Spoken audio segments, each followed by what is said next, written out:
Hello, peeps. How are we doing today? Thank you very much for watching. And this is the Hillbilly Halfwit, and we're going to do an in-depth thing on Rosie, the MP that has destroyed Starmer's premiership. Perhaps she could actually bring him down.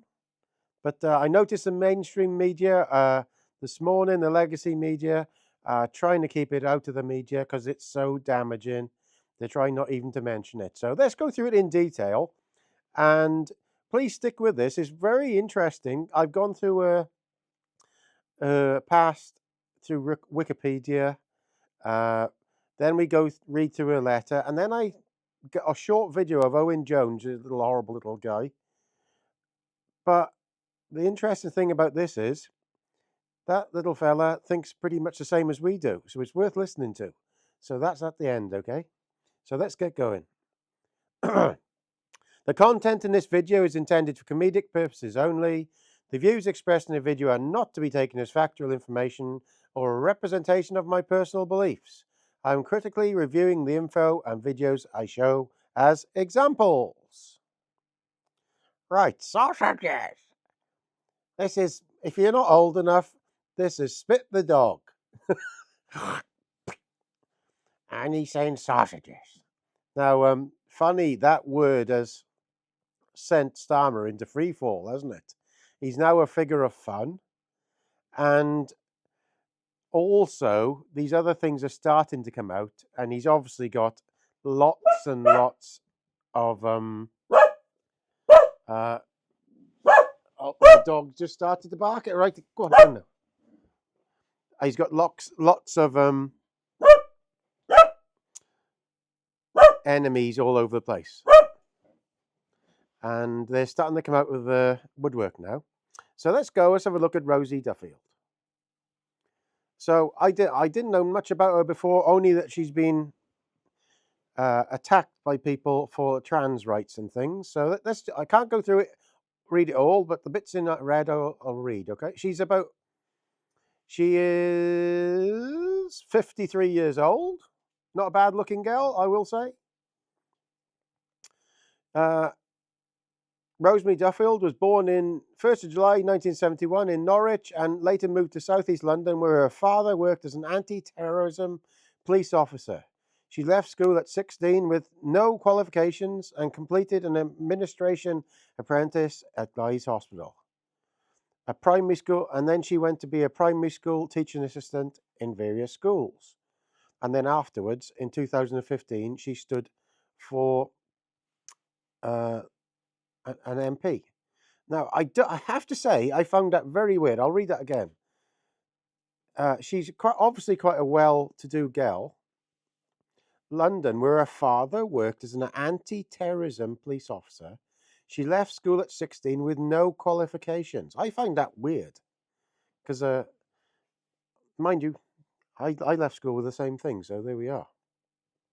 So, that's the first bit. Parliamentary career in 2017 on a snap election. Duffield was elected to Parliament as an MP for Canterbury.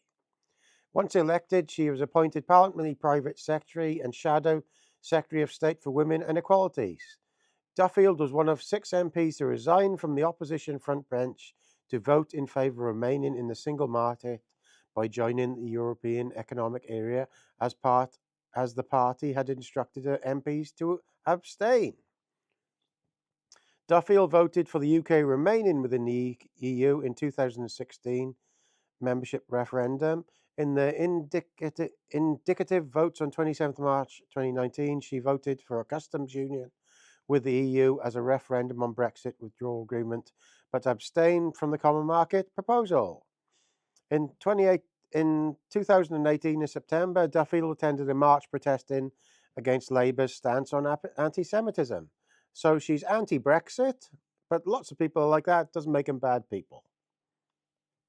In her second term as in Labour, on 14th of April 2020, Duffield was appointed a Labour whip by new Labour leader Keir Starmer. In May 2020, she resigned from the opposition after breaking COVID-19 rules when she met her married partner whilst they were living in separate households. Duffield is a member of Friends of Israel. In June 24, Duffield announced that she would not be attending local hustings for the general election because of concerns about her security, referring to constant trolling, spite, and misinterpretation. That's about the alphabet people. On 28th September 24, Duffield announced that she had resigned the Labour whip and would sit as an independent in a resignation letter. She criticised Starmer's cruel and unnecessary policies. She's the fastest MP to jump ship after a general election in modern political history. So she has got a bit of form for resigning. So to be fair to her, she resigned because she broke the law with COVID rules. And the other time it was because she didn't want to be told what to vote. So she's got a bit of morals, to be fair to her, where lots of MPs haven't, I suppose. Like I said, I don't agree with everything this woman says. I'm just going through it all. Now it seems like the alphabet people really have really attacked her. She liked a tweet by Curtis Tripp, whoever he is, a gay American rapper, describing trans people as mostly heterosexuals cosplaying as the opposite sex. In September 21, in an interview on BBC Radio 4, Duffield said that these are men, activists out there who are married to women who call themselves queer, and they appropriate gay culture in a way that is deeply offensive to quite a lot in the gay movement. The gay rights movement. Her comments were cited in an article on bihobia in Pink News, apparently. You know, the guy who wrote Father Ted, brilliant comedian, he feels the same, and he said similar things, and they've basically destroyed his career, and he's pretty near broke, to be fair to the guy. One of the best comedic writers ever been in the UK for sure. Hold on, let me go again. In the same month, Duffield described non-binary gender as choosing not to be male or female. She said that women should be asked why are you rejecting mostly being female, being a woman? In September 2021, Duffield said she would miss the Labour Party conference in Brighton on a security advice. She received online threats from transgender campaigners. Duffield discussed the abuse directly against her with the House of Commons. So she's having a lot of stuff from this lot, because there's obviously a lot of nutcases don't like her saying things. Now, this is in 2020. The Constitutionally Labour Party for writing... Hold on, let me start again. In August 2020, Duffield was criticised by several organisations, including Pride Canterbury and the Equalities Minister of Canterbury, Constitutionally Labour Party, for writing a tweet that only women have a cervix. That is perfectly true, with the alphabet people calling on leader Keir Starmer to take action. During an interview with BBC's Andrew Marr, Starmer said that Duffield's comments were something that shouldn't be said and were not right. That women have a cervix. This is how mad this is all getting. This is how mad this is all getting.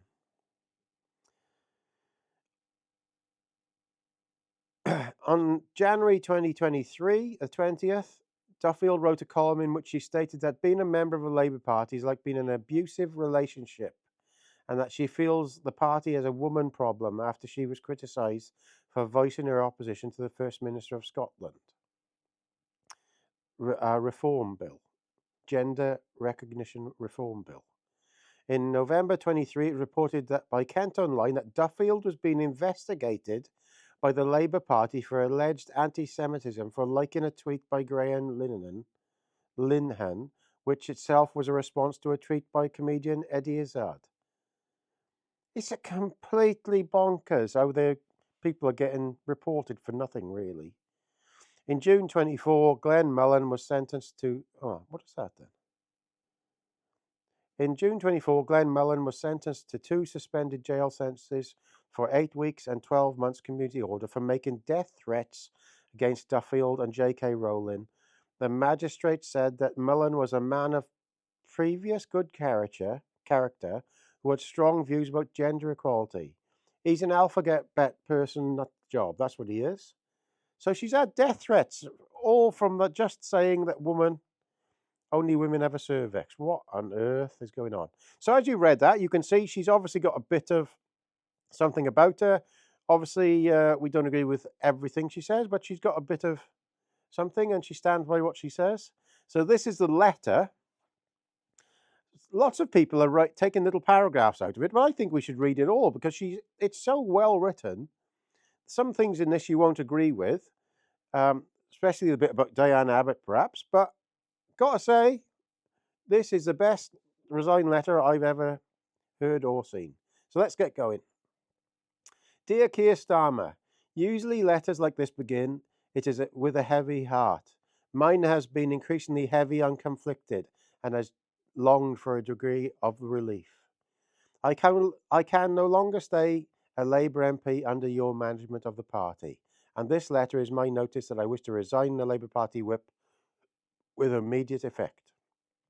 Although many last straws have led to this decision, my reason for leaving now is a programme of policies you have determined to stick to, however unpopular they are with your electorate or your own MPs.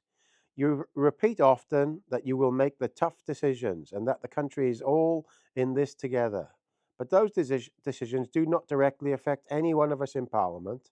They are cruel and unnecessary and affect hundreds of thousands of the poorest, most vulnerable constituents. This is not what I was elected to do.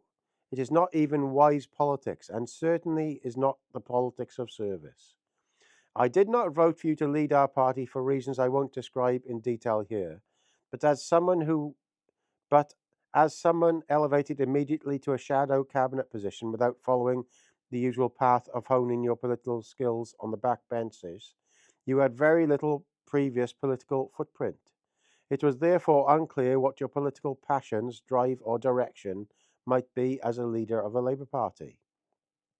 A large movement of people united by desire for social justice and support for those most in need. You also made the choice not to speak up once about the Labour Party problems with anti-Semitism during the time in the shadow cabinet, leaving that to backbenchers, including new MPs such as me.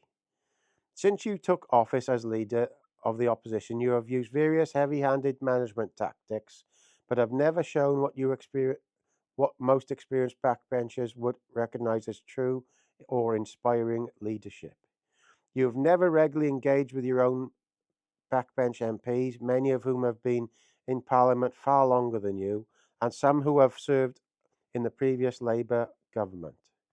You have chosen neither to seek our individual political opinion, nor learn about our constituency experiences, nor our specific or collective areas of political knowledge. We clearly have nothing you deem to be of value. God, that is a good line. Your promotion of those with no proven political skills and no previous parliamentary experience, but who happen to be related to those close to you, or even each other, is frankly embarrassing. In particular, the recent treatment of Diane Abbott, now Mother of the House, was deeply shameful and led to comments from voters across the political spectrum. A woman of her political stature and place in history is deserving of respect and support regardless of political differences. Well, I completely disagree. Diane Abbott is a buffoon who can't even put her feet on shoes on the right feet. But that's it. You can't agree on everything.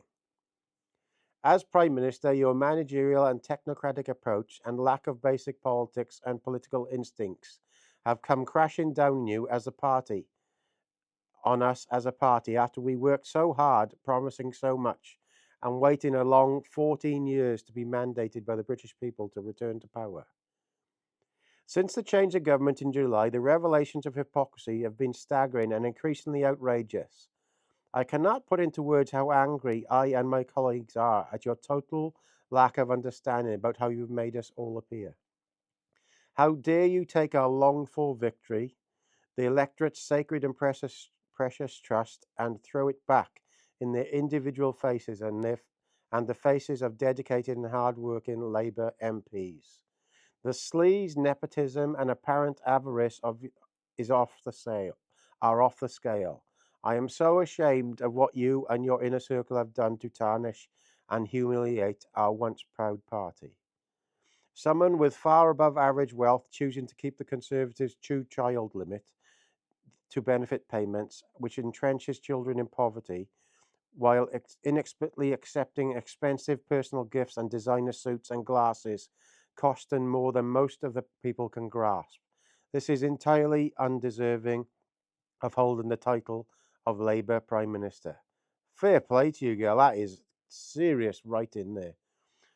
Forcing a vote to make many older people iller and colder while you and your favourite colleagues enjoy free family trips to events most people would have to save hard for, while you are not showing even the slightest bit of embarrassment or remorse.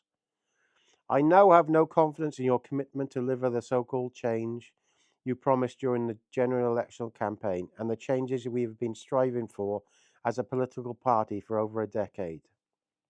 My values are those of a democratic socialist Labour Party, and I have been elected 3 times to act on those values on behalf of my constituents. Canterbury made history when its voters elected their first woman and only non-Conservative MP since the seat was created in the 13th century. My constituents elected an independent-minded MP who vowed to put constituency before party and to keep tackling the issues that mostly affects us here. Brexit fallout, funding for our universities, our desperate struggling East Kent NHS, dire housing situation, repeated sewage pollution, and protection of our vital green spaces. I'm confident that I continue to do so as an independent MP guided by my core Labour values. Sadly, the Labour Party has never shown any interest in my wonderful constituency in the 7 years that I've been in Parliament, but I am proud of my community and will continue to serve them to my best of my ability. My constituents care deeply about social issues such as child poverty and helping those who cannot help themselves. I will continue to uphold those values as I pledged to do when I first stood before the election in 2017. Nearly there now, stick with us. As someone who joined a trade union in my first job at 17, Labour has always been my natural political home. I was elected as a single mum, a former teaching assistant in receipt of tax credits. The Labour Party was formed to speak for those of us without a voice, and I stood for election partly because I saw decisions about our lives of those like me being made in Westminster with only the most privileged few. Right now, I cannot look my constituents in the eye and I tell them that anything has changed. I hope to be able to return to the party in the future when it again resembles a party I love, putting the needs of the many before the greed of the few. Rosie, Duffield, MP. Tell you what, there's things I don't agree with her, obviously Brexit and a few things like that, and Diane Abbott. But on the whole, this lady has got some morals, to be fair, as we've seen where she sticks up for things that are right. She's got a bit of a history of resigning, but God, that was so well written, isn't it? The media are in free fall. They're trying not to say anything about this. But let's listen to what Owen Jones said about this. It's worth a listen, this now, because he's somebody you would never think would be sticking up for her. Keir Starmer on LBC, saying Israel had the right to cut off water and energy to a civilian population, which he later claimed he never believed, but he said it. The fact that he abandoned the key policies of his leadership platform in what I think was the most dishonest leadership campaign in history. He campaigned for things like increasing taxes on the rich, ruled out. Public ownership of energy and water and other utilities, they were ruled out. Abolishing tuition fees. Today in the Times newspaper, it's been revealed that Labour plan to hike tuition fees by another £1,500 to £10,500 a year.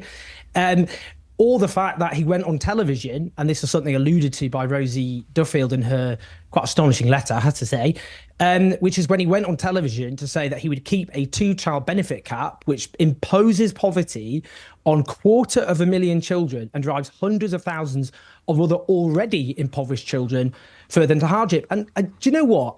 I was never going to get the moon. And, some people say you want the moon on a stick. People are going, he just wants radical pie in the sky stuff. He can't compromise. It's not true. I'm a socialist, and I wasn't going to get socialism from Keir Starmer. I never thought that. But just a little bit of social democracy, just a crumb of social democracy. And when you have a Labour Prime Minister, which is what, and I have very strong disagreements with Rosie Duffield, but the fact she said in her letter, a Labour Prime Minister who is getting £100,000 worth of freebies from rich donors and organisations, more than every Labour leader put together since 1997, Blair onwards, whilst imposing hardship on pensioners by attacking the winter fuel payments. And that will lead to both pensioners on pension credit who don't get it, as well as many others just above the threshold, potentially freezing to death in their homes, and imposing child poverty, booting out 7 Labour MPs who voted against Tory benefit cuts to those children, whilst just living up the high life with a standard of living beyond the dreams of most people, with a salary that puts him already in the top 1%, but that's not enough. He has to have his clothes and his glasses bought for him by a rich donor. It is just nauseating. And I just think I saw this. I don't want to be, I told you so about this. But what I said before, when I resigned back in March, was Labour are going to win because the Tories destroyed themselves. And no democratic government in British history has been so catastrophic as the last Tory government. It destroyed itself. Labour was handed the election on a plate. And my own view is people wanted actual change, that if they'd offered a transformative vision, asking those who are rich to pay more so we can invest in our public services, not driving pensioners into poverty, the bar really is on the floor here, then I think they could have done that and they could have won. But instead, they got their mandate, albeit on a lot lower share of the vote than they expected, 33.7% of the vote, with the lowest turnout in the history of British democracy. And they've already just thrown it away by toxifying themselves with the electorate because they're in the pockets of very rich people and they don't want fundamental change, which would mean asking wealthy people to pay more tax. That is already leading to an unprecedented collapse after an election for a new party in government. And I just think I saw this coming because I know who these people are. I've been around the Labour Party for a long time. They don't have a vision. They don't have a soul, politically speaking. They don't have any clear principles. They're self-advancing careerists. And by putting themselves literally ahead of the country, to coin a phrase, careers first, country second, they've led to this disaster. And I hate that because I wanted a Labour government that actually do what the Labour Party was founded to do. God almighty, I can't stand that little guy. I cannot stand him. But he said it all there, didn't he? He said it all there. The Labour Party is in free fall. It's going to split. What is going to happen is like happened with the Conservative Party when they started removing leaders. They're going to try to stop it, but they're going to split into various factions here. It's happening quite a few years quicker than I thought. But there we are. Hope you liked this video. I know it's gone on for a bit, but I had to do a proper justice to this letter because it was so well written. It needed it all saying, and about her history as well. You can't agree with everybody, but she's got a bit of morals there. And Owen Jones reckons the Labour Party is just career advancement. God, it's unreal, isn't it? So thank you for listening. If you got this far, please comment, rate, and subscribe. And sorry about my dog barking earlier on. Ta-da!